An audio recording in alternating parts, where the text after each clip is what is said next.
Today on Blissfully Tea Drunk With.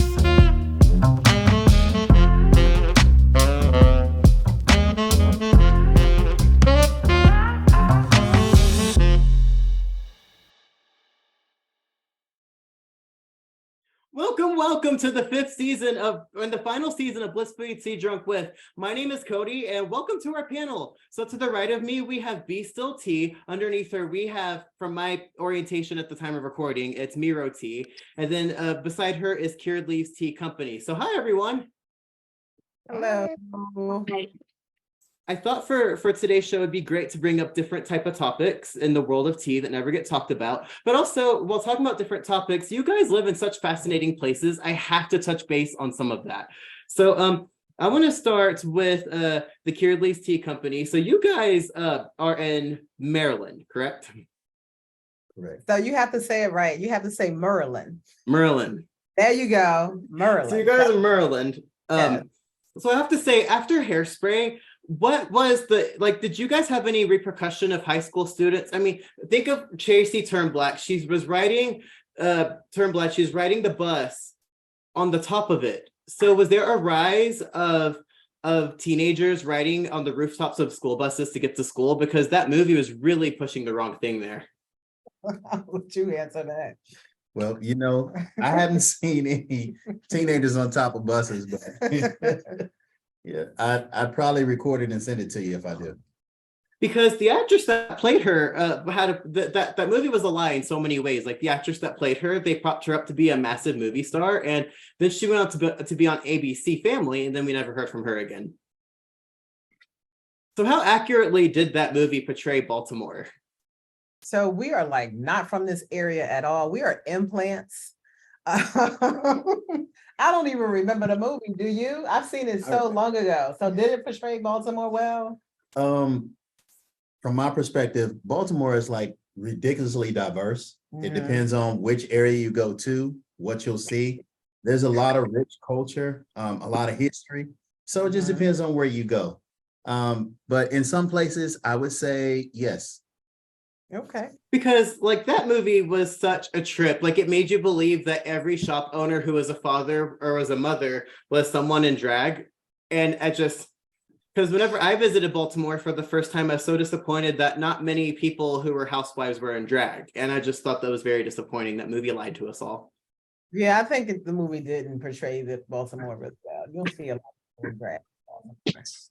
No, and the introduction of that movie, there's an animated scene of the zoom in, Google Earth style, zooming into Tracy Turnblad, and that was animated. Baltimore is a very real place. It really is. It is. It's a fun place too. So next, I want to go over to California. So you're all over on the West Coast. Yes, I am. Yes, and so when did you realize living in California that 49 other states existed in the country?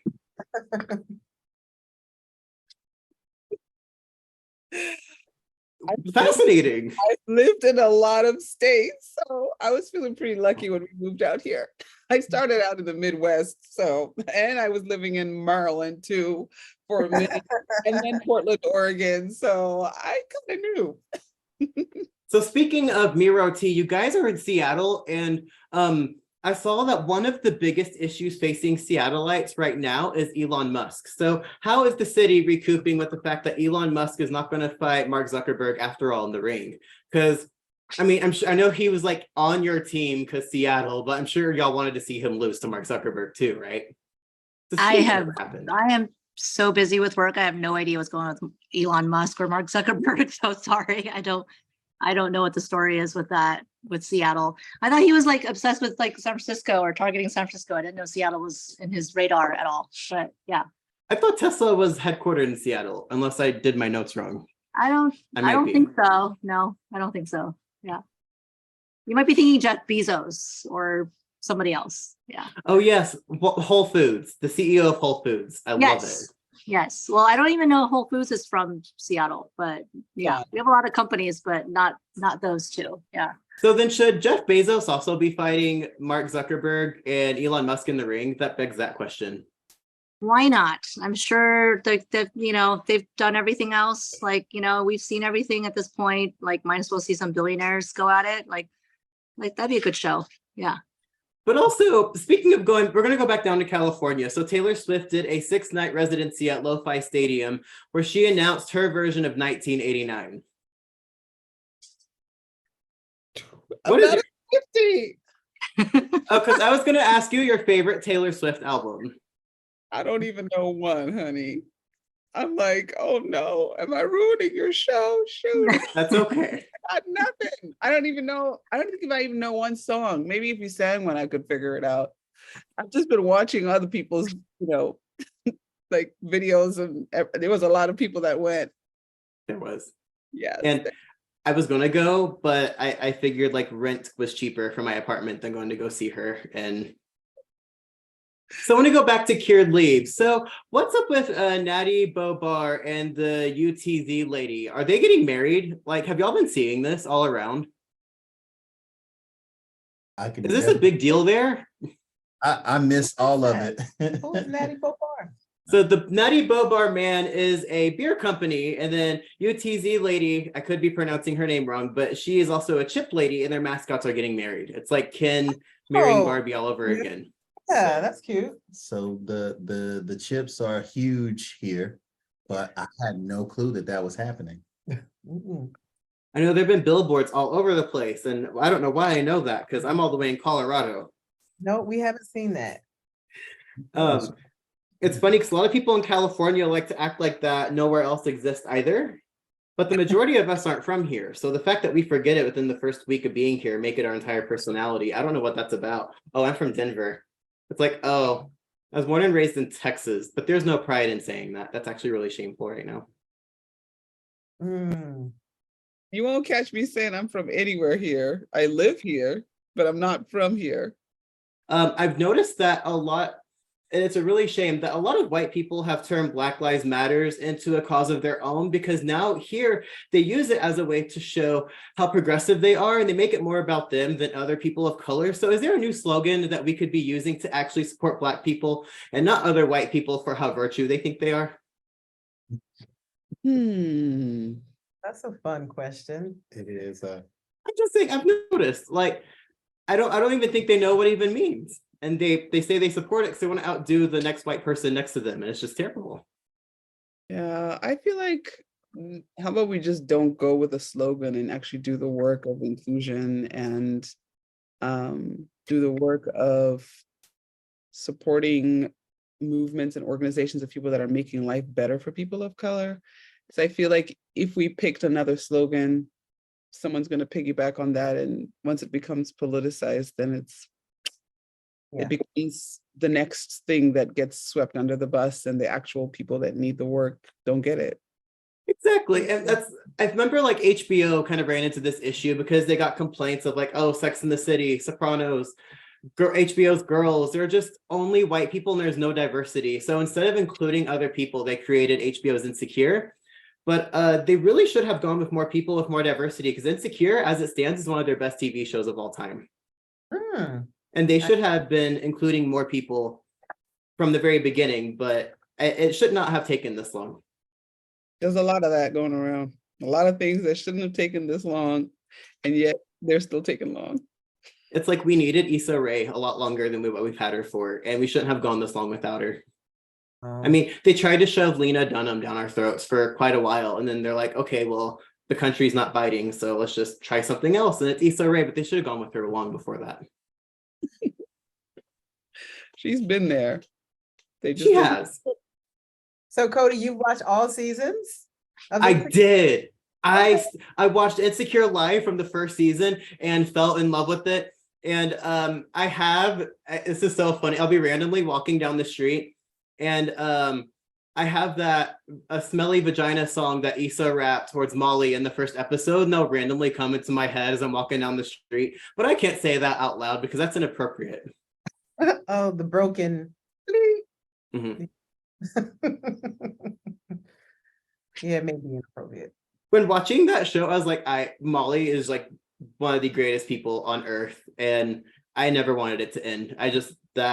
She was one of the greatest written characters in so long. But then on the other hand of that, they brought back Sex and the City as a reboot, which is so weird. Because did y'all notice that the whole second movie of Sex and the City is that Steve cheated on Miranda? And then in the first season of the reboot of Sex and the City, do what they did? Miranda left Steve for another person, divorced him, and said, I've been cheating on you for months in a love affair for someone else I've loved forever, and I need to go explore myself. Bye. And it's like, Miranda, what was the whole point of the second movie? And you know what made me even more mad? The actress that plays her, Cynthia Nixon, she produced it and she wrote that. Yeah, I don't think I saw the reboot. We didn't, I know we saw the movie, right? You saw the movie. I don't know if I, Yeah, that was one of your favorite shows. I know, yeah. I used to love We it. love hate watching a narcissist like Carrie. I know I do. That's why I like rewatching the show. Okay, moving on to the next topic. So Muro Tea, so you guys are in Seattle, and Seattle famously hosts the Northwest Tea Festival. That's right. Yeah, it's coming up end of September.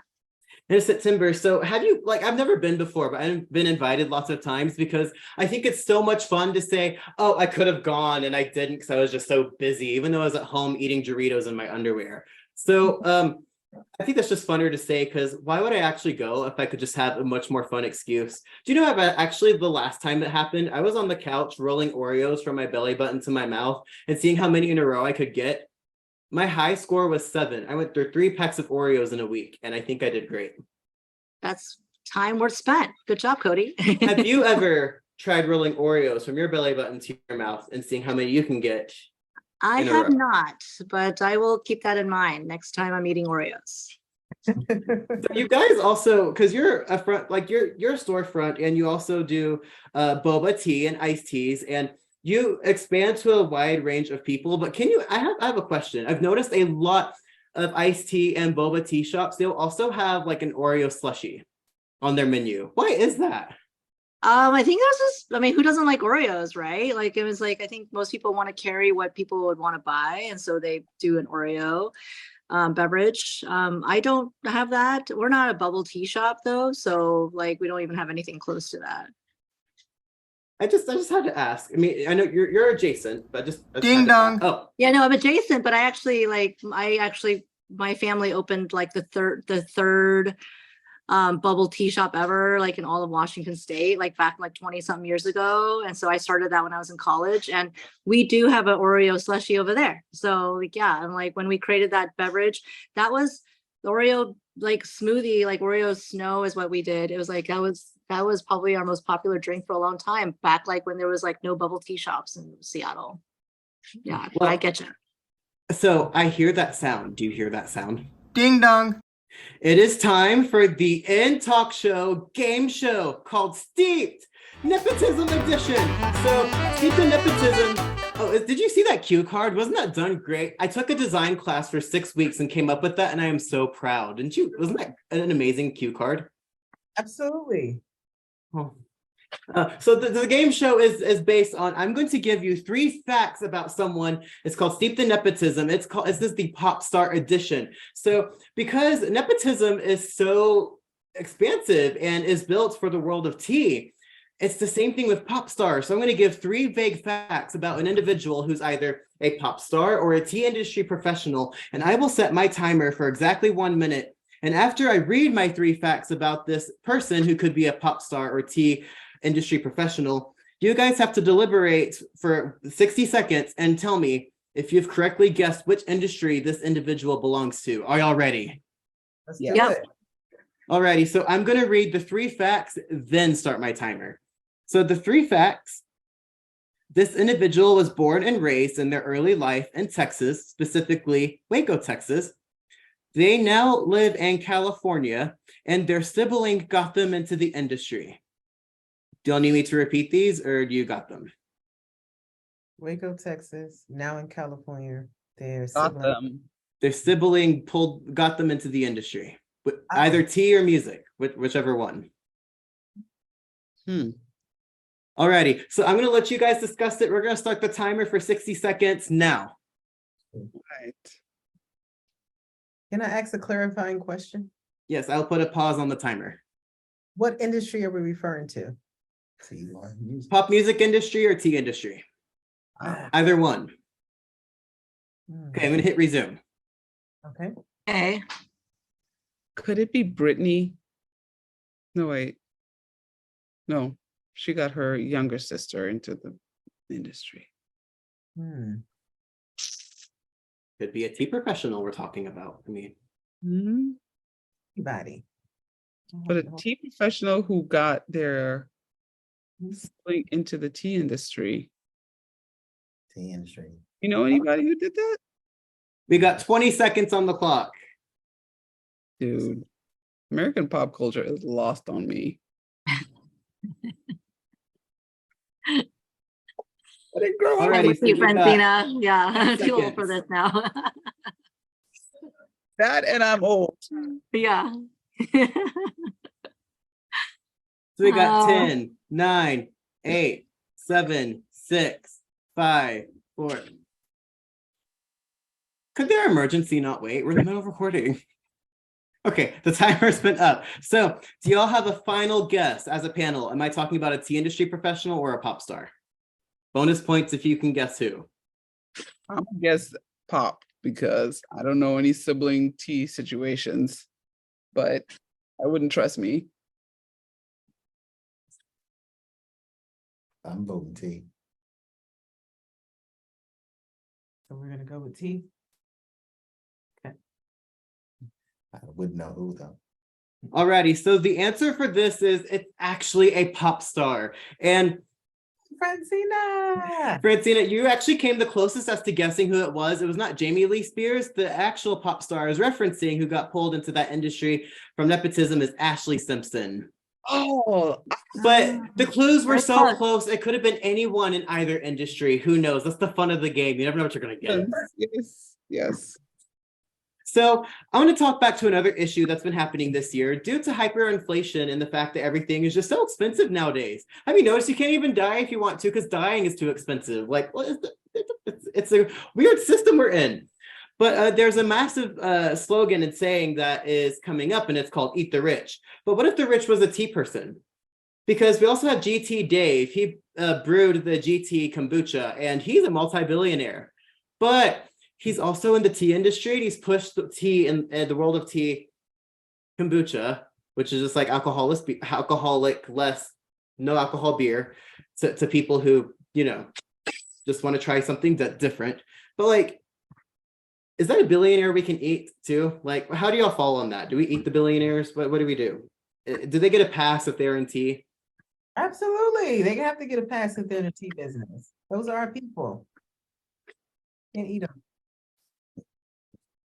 So if I become a billionaire, I'm not a part of the problem. I mean, I am a part of a lot of other problems, but not that one. I think for me, it depends on what else in the world they're doing. Like, are they doing good in the world? That's true. Making the world a better place. And I like to think that as a fellow tea drinker, that people in the tea community are just not so concerned about other people. You know, we just want to like enjoy our tea and enjoy our lives, and we're just kind of focused in on what makes us happy and not necessarily like who's richer than us, and like, you know, having that kind of like resentment or that mean spirit, I guess, in a way. So I'd like to give the benefit of the doubt that we don't really partake in it, and we don't care whether they're a billionaire or not, you know. So none of that behavior for me. That's right. As long I agree with that. But there are some people in the tea industry, they wouldn't care as long as they drank the right tea. But then people could argue that to a 10th degree, you know. Absolutely. Yeah. There's lots of that. Like one time I was at a bar and I also ordered a martini, and it was an Earl Grey martini. And I said, I'm drinking tea. And they said, no, it's a martini. And I'm like, how dare you tell me what I can or can't do? I'm drinking tea. Right. Mhm. That I'm called blissfully ignorant, and it is because I could be getting drunk on tea, but no one is talking about this loophole. I think I discovered it. It was at a movie theater. Also, speaking of movie theaters, I went to the movie theater bar when I went to go see Barbie, and I ordered a Manhattan. And this is really wild because it was a millennial working behind the bar, and she said that she didn't know what that was and had to go grab her manager. Mm. Tell me what it is, because I don't know where to go from that. It's just we're going to take a break from today's episode to talk about today's sponsor, Miro Tea. You might recognize them from today's panel, or you might recognize them from the Northwest Tea Fest or in Seattle, where they have their own cafe. Miro Tea is a tea cafe in Seattle, but they also have their own online tea shop where you can order some of their teas as well. And as I embarrassingly found out today, they don't have boba, but they do have a wide selection of teas that are delicious, tasty, and high quality. While their teas are delicious, I recommend seeing them in person at this here address. However, my favorite thing about Miro Tea is their owner, Janine, who actually offers a safe space for LGBT individuals as well as other minority groups. She's been a friend on the show, and she's actually been on the show 3 times now, including this episode. She has always been crazy supportive of everything that I've done, and she's put up with my zaniness for several years now, and I appreciate everything that she has done to be supportive of me and my projects. She is truly one of a kind and one of the most special people I've met in the world of tea. You should definitely be checking out Miro Tea if you haven't. Thank you for sponsoring today's episode. Do any of you want to express the struggles that y'all have faced, especially in the industries that y'all are in? First of all, thanks for sharing, Cody. That was amazing, being vulnerable. Thank you for that. Thank you. Wow. We cross several industries, include like United States military, other entities.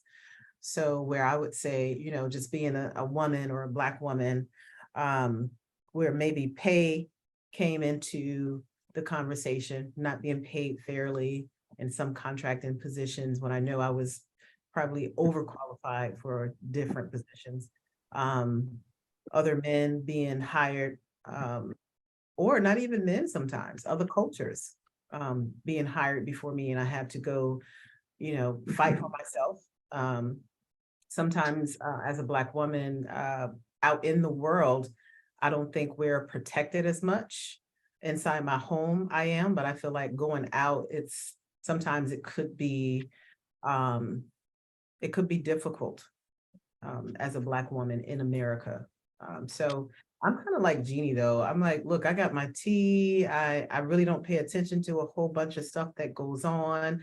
I work from home. I do yoga. I'm also a yoga teacher. So we have our own little sub communities outside of what's going on. And we just kind of, resonate with that. And at the end of the day, I'm okay. So, yeah. Do y'all want to add to any of that? Yeah, I mean, I kind of like what Paula said, there's a lot of discrimination and inequality in how you're viewed as a professional or what your knowledge base is. You can be disqualified just because of the color of your skin, even though you could be more qualified. I'm actually a physical therapist by training, and my first job, I worked at Cedars-Sinai Medical Center, and I'd walk into the room to treat a patient, and they would say the trash is over there when I walk in. So there's definitely sort of a preconceived notion of what I must be able to do. And I've experienced some of it, in the tea industry as well. But I think at the end of the day, I mean, that's the beauty of being tea people. Tea grounds us, the tea calls us back to ourselves, and the tea illuminates who we are, and we shine with the message that is meant for us to bring to the world. And I am very secure in my skin and my body, regardless of what other people have going on. I always say that it says more about them than it does about me. So. And I want to open up for you to also add, if you want to add, because I have another follow-up question for everybody before we end today's panel. Are you talking about me, Cody? Yes, sorry. Oh, very beautifully said, Francina. I feel the same way, like same experiences with me. It's, I've been in my business for 16 years. And before that, I've always been in small business in some way or another with my family. And it wasn't until probably I don't know, my last 5 years where customers actually would see me and be like, oh, you must be the owner, right? And because before that, they would just think I was just one of the staff, right? And just kind of that validation of that I am a business owner. And I think the thing about anybody who's of color, anybody in general, we are like one part of me, whether it be my color or or my gender or my sexuality or anything like that, is only just one sliver of who I am. And I think all of us just strive to want to be seen as a complete whole, right?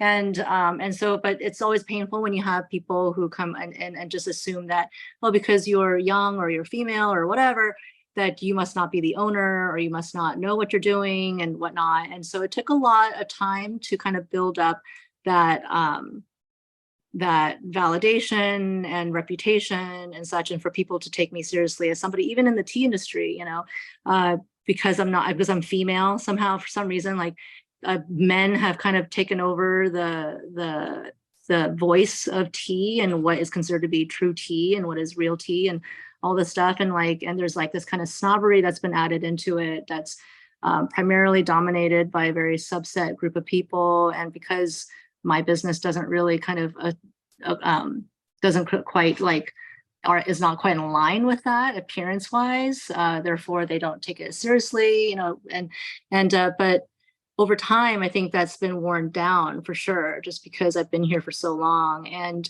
kind of proven myself through that. And luckily the society has changed, where people are paying attention to women, paying attention to people of color, and taking us more seriously. But in the end, I just wish people just kind of see me as who I am and just appreciate what I do and what I offer, and that what we put out is good and positive. And that's ultimately what we all wish for, is just to be appreciated for the work that we do. So I have one more question to conclude our panel. And I'm going to be a little blunt in the way I ask it. And if asking in this blunt way, I hope I'm not saying the wrong thing by being insensitive. But I know, in my experience in the tea industry, I'm on my 8th year now, or I've passed my 7th year. I'm coming up on my 8th year.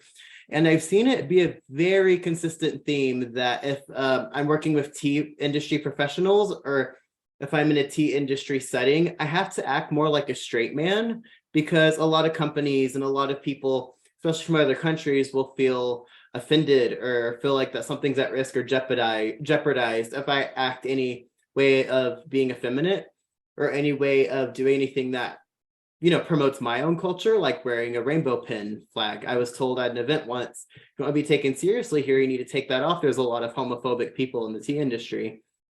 And it's something that I ran into repeatedly, at least in my experience. So I want to ask for the last question, given that you guys are also people of color, or like Janie, you're also Asian American. Do you ever experience that you have to maybe act more white, or they have to act more like what a white businessman may act like to see more success when dealing with other industry professionals? Is that something that happens to you? I guess I'll speak first, but I've never tried to act more white. I mean, I guess in a way, I pass in a way of terms of like, because I grew up in a predominantly white community as a child up in like North Seattle here and up in Edmonds. And so you kind of like learned how to blend in, how to fit in, and how to communicate with, with a very specific group of people. Right. And so we all learn business voice, or like mannerisms and behavior and such. And so, so you definitely learn to kind of, I guess, straighten yourself out, or like if that's what people consider it to be, to try to like pass as being more professional. But I've been in business for so long that I feel like I've become so comfortable in my skin and in my kind of my own confidence in my ability that I don't do that so much anymore. In the past 10 years or so, I've noticed I've just shed that behavior and I've just kind of be true to who I am. In the past, I've gotten the opposite almost, it's not so bad these past few years, but like where, because I'm Asian, they come into my shop that doesn't look like stereotypically Asian, right? Like it doesn't have red and gold or whatever dragons. I don't know what people are looking for, but they're like, oh, this must not be owned by an Asian person because it looks so like Western, right? And that kind of stereotype is almost an opposite thing, right? Like kind of turning away from something because it's not POC, or what they perceive as being POC, right? And then for me, like if you go to Asia, like people come in all different styles, and like, you know, aesthetics is very different over there. If you actually travel the world, you see there's like such a wide variety of people. And so that I've always been true to my own style and my own aesthetic, my own preferences. And so that's taken time. But I think ultimately what you got to do is just stand true, wear that rainbow pin, you know, and just keep at it. And then like over time, you don't shift, society will shift, you know, and you got to trust that that will happen, even though it's really slow. It does happen. It's funny that you mentioned you know, the question surrounding the culture in your shop, because we get the opposite, you know, sourcing primarily African teas. I kind of have been frustrated by the fact that anything that's situated or associated with African cannot be accepted in that vein. Like we're right now in a rebrand because we had all types of cultural implications on our previous packaging, which everyone said was beautiful. However, we find ourselves rebranding to kind of tone back, but still, you know, let everyone know that, you know, this is what we're doing, because we're actually doing real work on the continent, you know, through our business. So, you know, it's funny, but also disheartening, you know, for you to have that experience, but also be embraced, because my experience is when we talk about, you know, tea from Asia or India, then people, they align with that and they understand that. But when we talk about tea from the continent of Africa, which is amazing tea, by the way, get a lot of pushback. But, you know, I wanted to offer also that my experience is a little weird because, you know, I've adopted this mantra that I belong everywhere and nowhere at all. Kind of, you know, aligned with what you guys were speaking earlier. One, you know, at growing up and becoming a professional, there's no way I can go back to where I came from and fit in. But then I'm also reminded when I go to a professional space, what people think and how they feel. So I show up as I am. And the mantra that we have is take me as I am, whoever I show up at, you know, as, understanding that, you know, there are different cultures and different spaces that we go to. Not that I'm going to actually show up as anything other than myself, but I understand how to move and shift in those spaces. What I do get from the tea industry, though, is there is a little more room to be accepted in most cases, and more in line with what you mentioned, Cody. I experienced that more when I was in the tech space. You know, it's predominantly older white men that actually run this industry, and now you have younger men coming in, all different cultures. But as a young Black man, it was, you know, essentially you kind of trying to be pushed out. I don't think that's the case now, but it was the case when I initially went into tech space. I haven't quite experienced that in tea, but I do kind of get that when we come in and introduce, you know, this is the place that we're sourcing and this is what we're trying to do here. Interesting. Yeah, I think I have a little bit different experience. I definitely know that code switching is, Yeah, that's a real thing. it's a real thing. And I grew up in Zimbabwe. I came to the United States when I was 19 alone. And I didn't sound like, I didn't really act like Black Americans. And I felt still very much an African woman. And when I was in white spaces, I had to white up so that they would take me seriously. I have multiple accents that come out that, depending on who I'm talking to.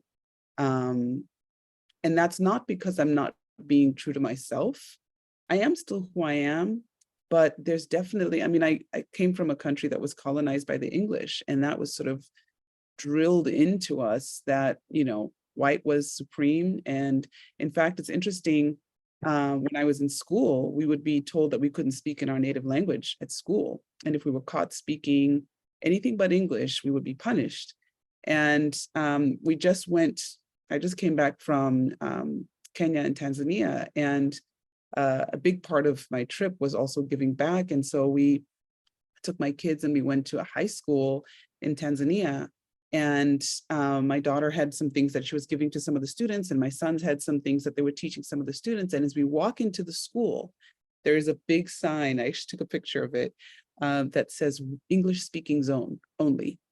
And so, when there is a very big difference from countries that were colonized by the English, and it's drilled into you that English is the supreme. And so everybody growing up there is kind of needing to assimilate in order to be taken seriously. And then throw me into America, where I look like Black people here, but I'm not the same. And we don't have the same history necessarily. In order for me to feel like I could be accepted by the Black Americans, I had to kind of sound like them. And when I was with white people, I had to kind of sound like them. And when I was with African people, like other immigrant students, we sounded like each other, and that's just the chameleon of life that you morph to make it.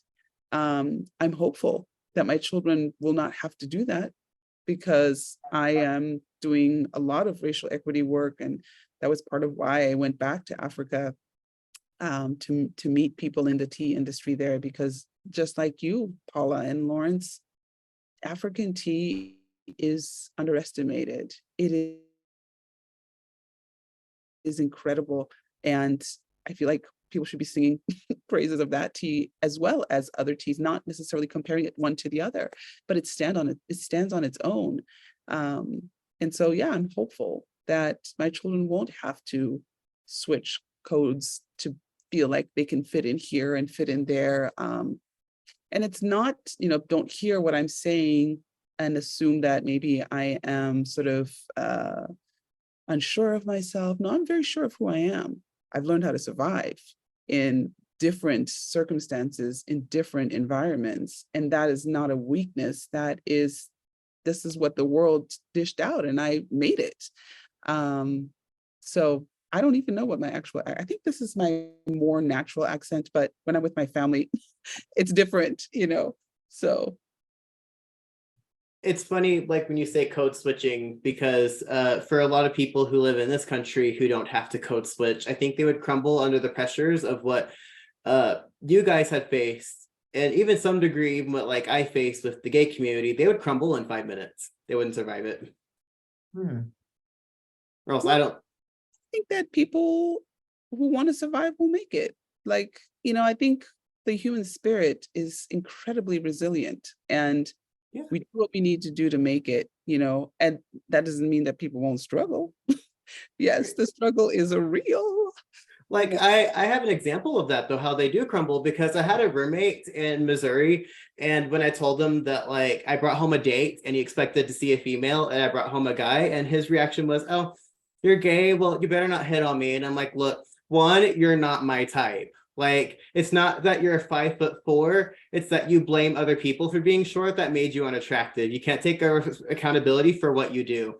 And two, just because I like guys doesn't mean I like all guys. I'm like, are you afraid that I'm going to act like to you what you act like to other women? And then he got offended because he thought I was just calling him ugly. Then it switched, because it's like, what do you mean you can't be attracted to me as a gay guy? And I'm like, oh my God, here we go. So it's just, Wow. It's just funny how these dynamics just play out. Well, this has been such a great panel. I'm so glad that you guys have been vulnerable. After hearing about the struggles that some of my panelists had faced, I felt really bad about some of the racial issues in our country. While there's not much that I can do, there is something I do want to do. Do you remember 2 weeks ago when I had a custom tea cake press for the talk show? Well, we're going to do a giveaway, and here's how this will work. Asian Americans Advancing Justice is an amazing nonprofit that pushes for the legal advocacy of Asian Americans. Here's how to enter in the sweepstakes. For every $1 you donate to the organization, you'll be entered in a chance to win one of 3 tea cakes pressed for the show. At the end of next week's episode, I will announce the winners. However, just make sure you email your receipt proof to my blog email to show that you actually donated to the charity itself. I will see you next week, and good luck.